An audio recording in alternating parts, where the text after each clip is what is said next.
গত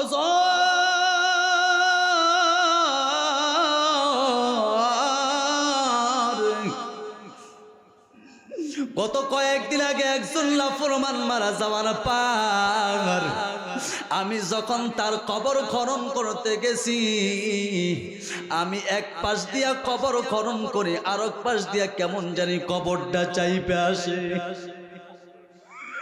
ডাইনের মাটি কাটতে গেলে বামের মাটি চাইপে আসে, বামের মাটি কাটতে গেলে কেমন জানি ডাইনের মাটি চাইপে আসে।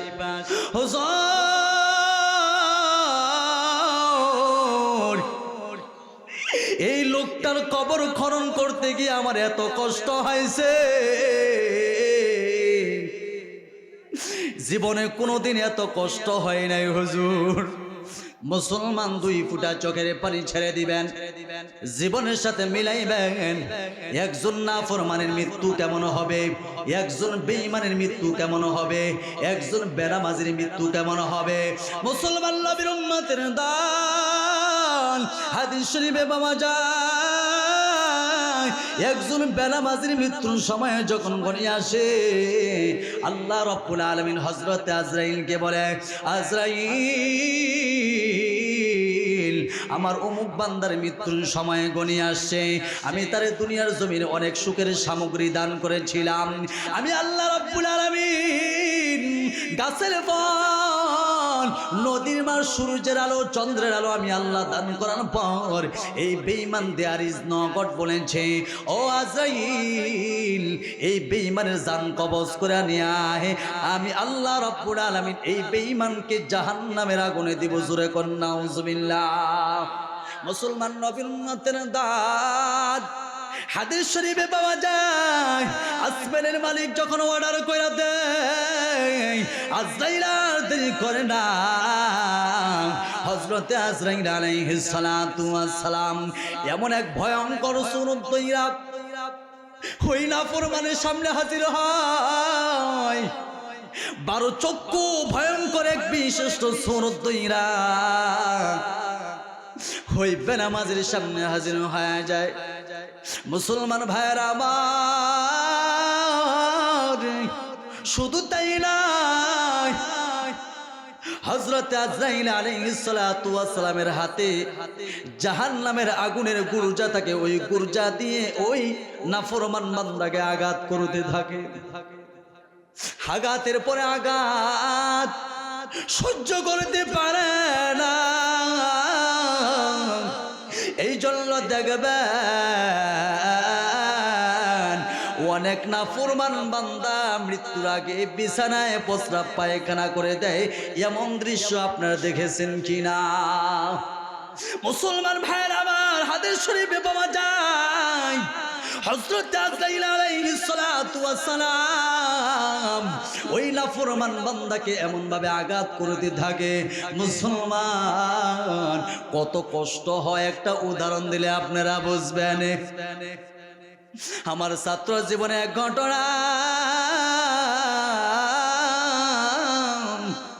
আমার এক ছাত্র ভাই ডাক দিয়ে বলে, রহমাতুল্লাহ মাদানী ভাই, আজকে একজন মুর্দার ব্যক্তিকে গোসল করাইতে গিয়েছিলাম, ভাইজান তাকা দেখি ওই মুর্দার ব্যক্তির পায়খানার রাস্তা দিয়া কলিজা খন্ড খন্ড হয়ে বের হয়ে গেছে। কলিজা খন্ড খন্ড হয়ে বের হয়ে গেছে পায়খানার রাস্তা দিয়া। যুবক, শুধু তাই না,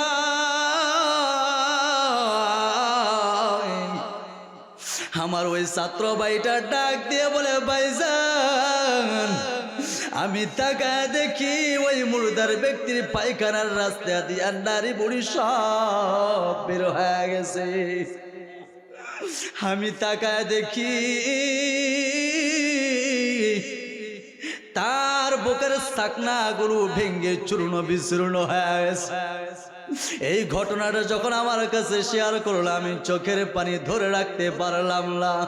আমি মনে মনে চিন্তা করি, কত কষ্ট হইলে পায়খানার রাস্তা দিয়া নারী বুড়ি বের হতে পারে। ও মুসলমান নবীর উম্মত, আমি মনে মনে চিন্তা করলাম, হায় রে, একদিন কিন্তু আমারও মৃত্যুবরণ করতে হবে, একদিন কিন্তু আমার সামনে আজরাইল দাঁড়াইয়া যাবে, আমার সন্তানগুলো পাশে বৈশা বৈশা কাঁদবে, একটা কথা বলতে পারবো না রে মুসলমান। মনে মনে চিন্তা করি ওই কবরে যাওয়া লাগবে, ওই কবরে কি জবাব দিব? আমি যেই মসজিদের জুমার নামাজ পড়াই, আমার একজন মুসল্লি আমার পিছনে নামাজ পড়ে, নামাজ শেষ করার পর দৌড়ে এসে আমার জড়ায় দইরা বলে, হুজুরে এমন একটা কথা শেয়ার করব, কারো কাছে বলি নাই। আমি বললাম, বাজান কি হয়েছে বলো? মুসল্লি 2 ফুটা চোখের পানি ছেড়ে ছেড়ে কান্না শুরু করে দিল, আর বলল, হুজুর, এই এলাকায় যখন কোনো মানুষ মারা যায় তাদের কবর খনন করে আমি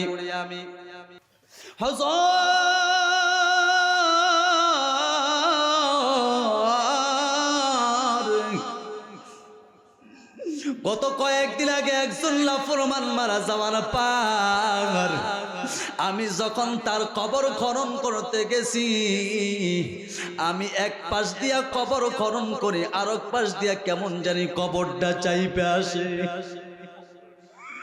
ডাইনের মাটি কাটতে গেলে বামের মাটি চাইপে আসে, বামের মাটি কাটতে গেলে কেমন জানি ডাইনের মাটি চাইপে আসে।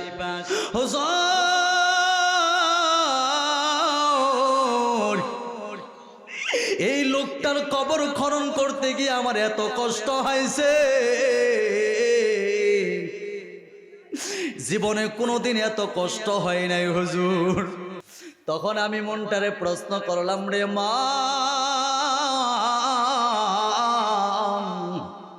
ওই কবরে কিন্তু আমারও যাওয়া লাগবে।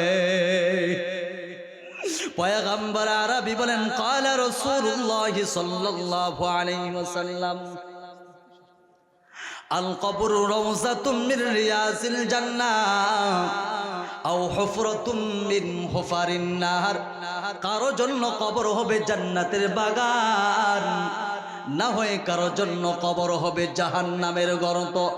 বন্ধু, ভালো আমল নিয়ে যদি কবরে যাও, কবরটা তোমার জান্নাতের টুকরা হয়ে যাবে, আর গুনাহ নিয়ে যদি ওই কবরে যাও, কবরটা জাহান্নামের গর্ত হয়ে যাবে। ভাইরা আমার, বলছিলাম, পয়গম্বর আরবি বলেন, কারো জন্য কবরটা হবে জান্নাতের বাগান, না হয় কারো জন্য কবর হবে জাহান্নামের গর্ত।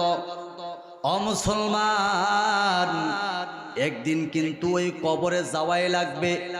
মনে কি পড়ে না, আপনার মাকেও কিন্তু ওই কবরে রাইখে আসছেন, আপনার দাদারও কিন্তু কবরে রাইখে আসছেন, আপনার ভাইকেও কিন্তু কবরে রাইখে আসছেন।